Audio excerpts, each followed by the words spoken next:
दरम्यान भुजबळांच्या भूमिकेवर सुनील तटकरेंनी प्रतिक्रिया दिली आहे. भुजबळ मला उद्देशून बोलले नसतील. राष्ट्रवादीच्या स्थापनेपासून भुजबळ पक्षात आहेत. त्यांचं पक्षात मोठं योगदान असल्याचंही तटकरे म्हणाले. तर राष्ट्रवादीत नेहमी लोकशाही पद्धतीनं चर्चा होते असं सुद्धा त्यांनी स्पष्ट केलं.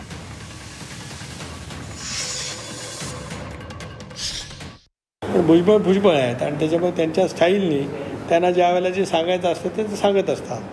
आता तुम्ही म्हणताय मुलाबाळांचं ते लोकसभेला वगैरे बोललेत, राज्यसभेला बोललेत, ते काय मला उद्देशून बोलले असतील असं काय मला वाटत नाही. बिलकुल मी माझ्या अंगावरती घेणार नाही. आणि मी लोकांच्यातून निवडून आले. मी स्वतः, माझी मुलगी, आता अनिकेतची निवडणूकसुद्धा निवडणूकच झाली, बिनविरोध झाली हा भाग वेगळा.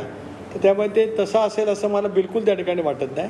माझे त्यांचे गेल्या 35-40 वर्षाचे सौहार्दाचे संबंध आहेत. त्यांनी पक्षाच्या स्थापनेपासून घेतलेली मेहनत, याच A10 बंगल्यावरती ते विरोधी पक्षनेते म्हणून होते. आम्ही तिथंच होतो. त्यानंतर पक्षाच्या जेव्हा स्थापना झाली, मग लोकसभा विधानसभेच्या निवडणुका एकत्रित आल्या, मग ते उपमुख्यमंत्री झाले. ते कार्यालयानंतर मलाही तिथं निवासस्थान मिळालं. पण या सगळ्या प्रक्रियेमध्ये भुजबळांचा सहभाग, योगदान हे नेहमीच मोठ्या प्रमाणावरती त्या ठिकाणी राहिलेलं आहे.